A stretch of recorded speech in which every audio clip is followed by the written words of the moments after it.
Sí, gracias, señora presidenta, por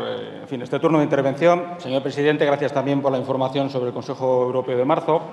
Pero he de decirle que, en su detallada intervención y desequilibrada, he de decirle que a mí me ha parecido curiosamente poco europea en dos sentidos. Lo iré explicando. Por una parte, porque ustedes siguen culpando a Europa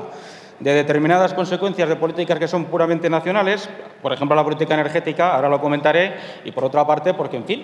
transmiten el mensaje de que todo va muy bien en Europa y, desgraciadamente, ese mensaje de todo va bien, queda mucho por hacer, etcétera, pues es en gran parte ilusorio, porque la impresión que yo saco de lo que usted ha expuesto es que en el Consejo Europeo lo que se sigue haciendo es tratar, por una parte, de ejercer el autobombo propio de los gobiernos, de lo bien que van las reformas, las magníficas perspectivas económicas que tenemos, aunque los datos muchas veces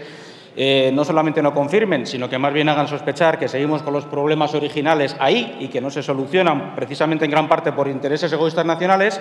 Y, por otra parte, pues poner todos los frenos posibles a una verdadera integración política, social y, en el fondo, democrática de la política europea, que cada día se echa más de menos. Porque, miren, hay una cuestión de principios. Una unión monetaria, una unión, política, comercial y económica como la que tiene Europa, en una democracia no sostenible, no va a funcionar si no hay mayor integración política, mayor integración social y objetivos políticos y sociales en ambos sentidos.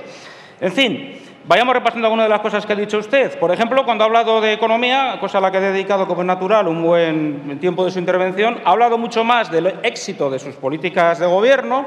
que de las políticas económicas que se hacen en la zona euro y, en general, en la Unión Europea. De hecho, apenas he encontrado que se haya hablado de eso, de política económica europea, más allá de una serie de notas sobre cosas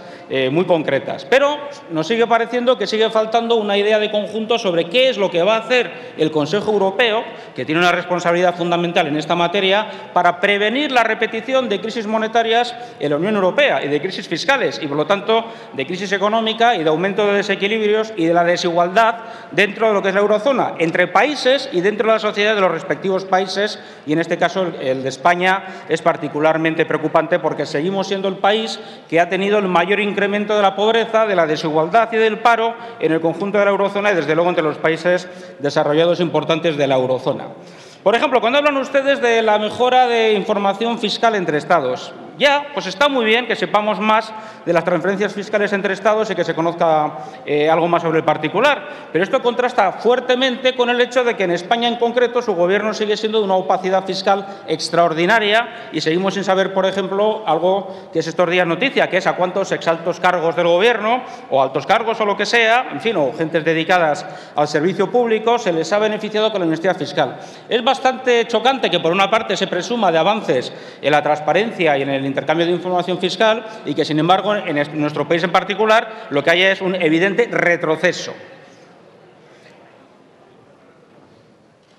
Bueno, más en este sentido, usted tampoco, ya se lo han dicho aquí, no ha dicho nada sobre Grecia, lo cual no deja de ser preocupante porque Grecia no es solamente un país más con particulares problemas dentro de la eurozona. El problema que tenemos es que sigue habiendo países, o gobiernos, mejor dicho, que parece que contemplan la salida de Grecia del euro como una posibilidad de solución. Y, como usted sabe perfectamente, la salida de Grecia del euro lo que sería es una pésima noticia para el euro, porque si ya fue un error aceptar que en su momento Grecia entrara con una contabilidad trucada en la zona euro, con unas expectativas completamente fantásticas sobre su salud económica, resulta que ahora sería todavía mucho peor la salida, porque lo que nos dejaría es con un sistema monetario con lo peor de los dos mundos, con un cambio de tipo fijo que no podemos variar como país y con una inestabilidad política absoluta, porque lo del euro parecería pues un club, de miembros de un club monetario que en realidad carece de una gobernanza económica suficiente. Y no nos han dicho nada de lo que piensa hacer el Consejo Europeo al respecto, que es, por cierto, de nuevo, una falta más de control democrático sobre las decisiones de los gobiernos europeos, que son fundamentales por encima de la Comisión para la toma de decisiones en el seno de la Unión.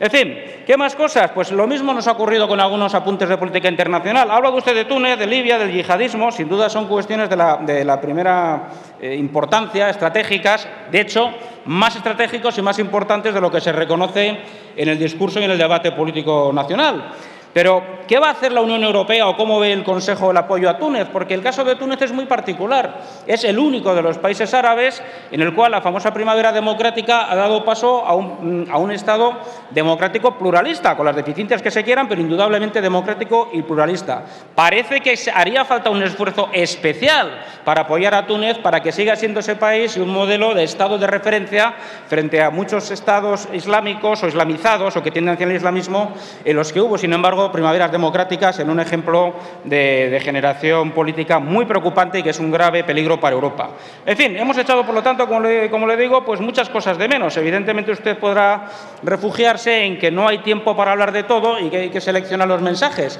Pero ahí está, me interesa mucho qué mensajes han seleccionado. Por ejemplo, cuando hablaba de la Unión Energética con gran entusiasmo. Mire, desde luego nosotros compartimos, lo hemos dicho siempre, el impulso a la interconexión energética europea porque efectivamente era un grave déficit que tenía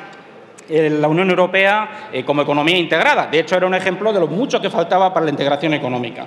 Ahora bien, miren, permíteme que le diga, me parece que es de mucha cara y realmente excesivo culpar, como ha hecho usted, a la desconexión, energética europea del aumento de la factura de la luz en España. Es que si precisamente España estaba, en realidad la península ibérica, no España, desconectada o con una enorme desconexión del resto de Europa, eso hacía que fuera un mercado energético autónomo que no estaba apenas influido por decisiones de mercados de otros países. Luego, de ninguna manera se puede culpar a Europa de que aquí ha subido mucho la factura de la luz porque resulta que no estábamos conectados con el resto de Europa. Más bien ha sido al revés, porque lo que tenemos en España y seguimos teniendo es un mercado energético profundamente intervenido por los gobiernos, por los intereses políticos y que ha dado como consecuencia este mercado que está lleno de elementos anómalos, algunos escandalosos, como el déficit de tarifa y otros que son, en fin, un aumento constante o un factor constante de perturbación del coste de la electricidad. Y no la desconexión. La desconexión, desde luego, es un objetivo a superar, o mejor dicho, un problema a superar, pero no es el que está en la base de las deficiencias del mercado eléctrico español.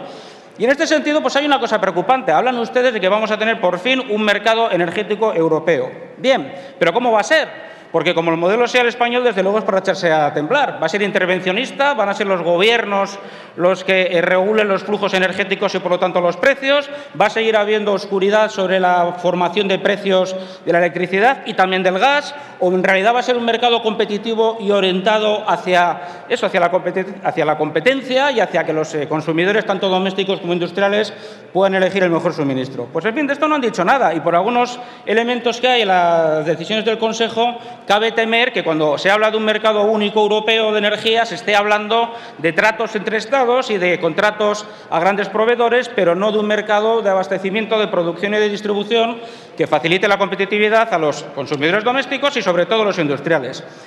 Miren, más cosas. Ya que ustedes culpan a la política europea en materia de energía de los defectos de las políticas españolas, no estaría mal que repare en que hay 3 objetivos europeos que su Gobierno ha hecho precisamente dar pasos en la dirección contraria. Es decir, que lo que en España ha aprobado su Gobierno va en contra de directivas europeas o de decisiones del Consejo. Por ejemplo, lo que tiene que ver con ahorro, con eficiencia energética y con investigación, es decir, I+D+I, aplicada a la energía, porque su Gobierno, a través de una sucesión de reales decretos leyes, ha penalizado el ahorro al elevar precisamente el coste de los contratos eléctricos. Ha penalizado el autoconsumo, lo cual nos aleja de la eficiencia de la investigación en I+D, y además ha desarrollado un marco legislativo que es hostil al desarrollo de aplicaciones digitales que están muy relacionadas con el desarrollo de la potencialidad de la eficiencia y del ahorro energético. De manera que, desde luego, están haciendo lo contrario. Está muy bien eso de tener más conexiones con Francia, nosotros lo apoyamos y nos parece estupendo, pero desde luego nos parece que servirá de muy poco o de nada si su política energética sigue siendo la que es hasta ahora, que es errática, intervencionista y muy alejada de la innovación, la competencia, la eficiencia y el ahorro. En fin, lo mismo que es lo que pasa con las renovables. Creo que las renovables no salen caras, pero por una política de primas completamente disparatada en su momento y que nunca se ha corregido adecuadamente y que ha vuelto a cargar el fallo de la política de primas sobre los pequeños inversores especialmente. Bueno, otra cuestión que me ha llamado poderosamente la atención. Lo que ha dicho usted, o mejor dicho, lo que no ha dicho sobre el TTIP o TTIP. Claro, simplemente hacer un elogio, una apología de lo interesante que es la integración de las zonas comerciales europeas y de Estados Unidos y no ir a algo que está creando en la opinión pública una creciente desconfianza hacia este proyecto, que es de qué manera puede afectar a los estándares europeos en materia social, laboral, medioambiental y de transparencia, pues lo único que hace es aumentar la desconfianza y el rechazo del TTIP, porque efectivamente la negociación está siendo oscurantista, la negociación no se conoce, no digo ya en sus detalles, ni siquiera en grandes líneas, más allá de declaraciones como las que ustedes están haciendo.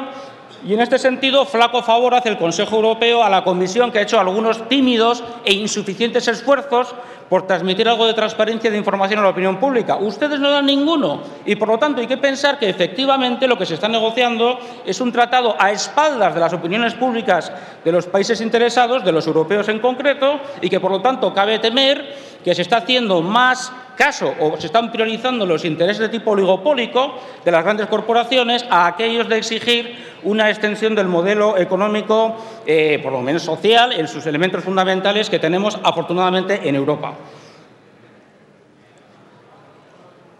Por lo tanto, lo que nosotros le solicitamos al Gobierno de España, que usted representa en estas reuniones del Consejo, es que haga un esfuerzo sincero y de verdad y eficaz por exigir más transparencia y más información de cara a la opinión pública y más participación de la sociedad civil y de los agentes económicos y sociales implicados en una negociación que realmente persigue un objetivo interesante, pero que puede conseguir un efecto completamente contrario al que se persigue, y es un rechazo de la integración económica en Europa y un auge de precisamente pues aquellos discursos aislacionistas, nacionalistas de tipo económico, que desde luego su Gobierno también representa muy bien. En fin, miren, para terminar, para ir concluyendo, lo que nos parece, encontramos eso, una falta de nervio y de ambición europea en el discurso que han hecho del Consejo, de lo más preocupante, porque en los objetivos de Europa, la integración económica, la integración, en fin, fiscal y monetaria, no se van a poder alcanzar nunca con la calidad suficiente e incluso pueden fracasar por completo si no van acompañados de mayor integración política, de mayor integración fiscal y de mayor, en realidad, calidad democrática, que es de lo que se trata. Estamos asistiendo a un fenómeno realmente preocupante, y es que cuanto más dependen entre sí, cuanta más interdependencia hay de los países europeos, más están, sin embargo, aumentando los discursos aislacionistas y nacionalistas de las principales fuerzas políticas, incluyendo en este caso a los ejecutivos. Esto está creando una tensión que realmente pone en peligro el futuro de un proyecto europeo que siempre ha venido acompañado de objetivos de integración social. Integración social no es otra cosa que crear ciudadanía europea. No se trata de perseguir objetivos contrarios al capitalismo o este tipo de consignas que nosotros, desde luego, no compartimos. Lo que nosotros queremos es que se acabe de una vez los discursos nacionalistas europeos de los gobiernos, que lo que están haciendo es trasladar a la opinión pública la opinión venenosa, envenenada, de que los problemas económicos locales se deben a políticas europeas y los éxitos económicos locales se deben a políticas de los gobiernos. Porque, como usted sabe muy bien, los tímidos avances económicos que está habiendo en España para salida de la crisis deben más a las políticas del Banco Europeo y a determinadas decisiones europeas que a políticas nacionales. Cuando usted también presume de los grandes éxitos de España en la lucha contra el paro, pues claro, se le olvida siempre, evidentemente, decir que eso está muy bien, crear nuevos empleos y comenten, por ejemplo, las afiliaciones a la Seguridad Social, pero sirve de muy poco si nos vamos alejando del modelo económico europeo para acercarnos al chino. ¿A qué me refiero? A un modelo económico de bajos salarios, de precariedad laboral y de poco valor añadido. Usted supongo que conoce muy bien el dato. El aumento de afiliaciones a la Seguridad Social no se ha visto acompañado de una repercusión en mayores ingresos de la Seguridad Social. En realidad, los ingresos han subido muy poco, y eso es un indicador de que lo que se está creando es empleo de muy mala calidad, empleo precario, empleos que en realidad vienen de la división de empleos anteriores en dos o más, y en fin, se está fomentando un modelo de tipo laboral que desde luego es insostenible. Si ustedes nos dicen que es un primer paso para volver a un modelo económico basado en un empleo de calidad, pues nos parecerá muy bien, pero lo único que vemos es autosatisfacción, y que ese es un poco el objetivo, que España se parezca más a Marruecos o a China que a Dinamarca o a Austria. Y eso es un error que desde luego nuestro grupo no comparte, ni queremos ser cómplices de una decisión semejante. En fin, lo mismo que le he dicho, el TTIP exactamente igual. Si el objetivo es conseguir una zona librecambista de mayor peso mundial para conseguir mayor desarrollo económico y competencia, pues bienvenido sea. Pero ¿dónde está ese compromiso cuando resulta que no se puede contar nada de lo que se está negociando, cuando no se puede informar a la opinión pública de nada de lo que se está transaccionando en materia de estándares de exigencia medioambiental, laboral, social, sanitaria, de información pública y de transparencia? Pues nada, se hace lo contrario, se hace dar la razón a aquellos que lo lo ponen en la picota como un ejemplo de degeneración desde la democracia hacia una oligarquía de tipo prácticamente decimonónica, donde el gobierno económico, la gobernanza económica depende de las grandes corporaciones y no de la voluntad de las sociedades democráticas. En fin, acabemos ya, por lo tanto. Ya le he dicho, a nosotros la opinión que nos transmite su explicación de lo que ha sido el Consejo Europeo es que en realidad sí que tenemos menos Europa, más gobiernos de los países, más conservadurismo y más discurso nacionalista económico y, desde luego, explicaciones absolutamente insuficientes sobre aquellas cosas que realmente le importan a la gente, como es el de cuál va a ser su futuro laboral, su futuro social, a través de decisiones como la del TTIP. Muchas gracias.